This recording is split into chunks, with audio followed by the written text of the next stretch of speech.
From the audio series called Days Without Mirror, Chapter 2, The Void. I must say, there was a time when a mirror was not just a mirror, it was a shared space, almost a family member kind, standing quietly in one corner, watching all of us grow without ever interrupting. I remember my mama using the mirror while applying her organic desi skincare, haldi, dahi, and a belief stronger than any branded cream. The mirror never questioned her logic, it just reflected patience. And while adjusting her sari, it held decades of grace without saying, "You are aging." Very kind mirror. My sister, on the other hand, treated the mirror like an art gallery. She would arrive with open hair and big plans, braids, twists, experiments that looked like a miracle was about to happen. After a long hassle, some frustration, and silent negotiations with destiny, she always left with the same tight bun.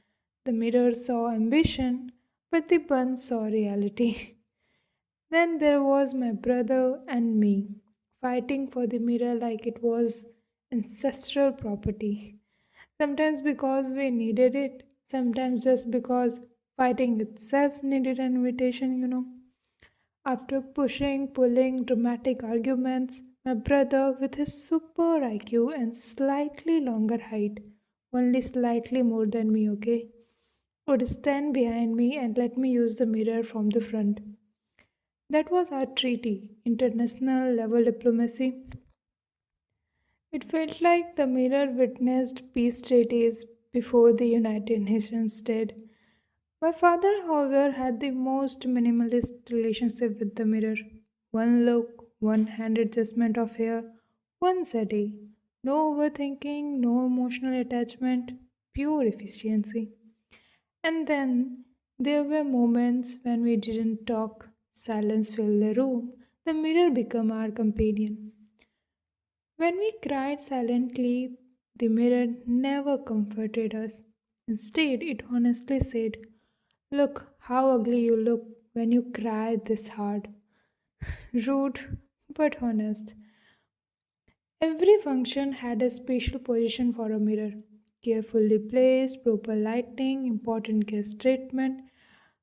But slowly things changed, right? We all grew up. We all got our own mirrors. Yet somehow we didn't have the time or the interest to stand silently in front of them, and that's where the void begins. The void is strange. You have the physical mirror, but not the mirror you loved, not the mirror that reflected shared mornings, arguments, small victories, and unfiltered versions of yourself. Now the mirror only shows faces, not memories. Philosophically, a mirror was never about reflection alone. It was about recognition, about seeing yourself through the presence of others. But practically, life taught us to look quickly, fix hair, check appearance, move on. But emotionally, we missed the mirror that watched us when we didn't even know we were becoming someone. And that's the void, not the absence of reflection, but the absence of attention. Maybe growing up isn't losing mirrors, maybe it's forgetting how to stand still in front of them. This is not about glass, this is about time, about presence, about the reflection of a me I love to see. And maybe one day I will stand in front of a mirror again, not to check how I look, but to see if I'm still there. Thank you.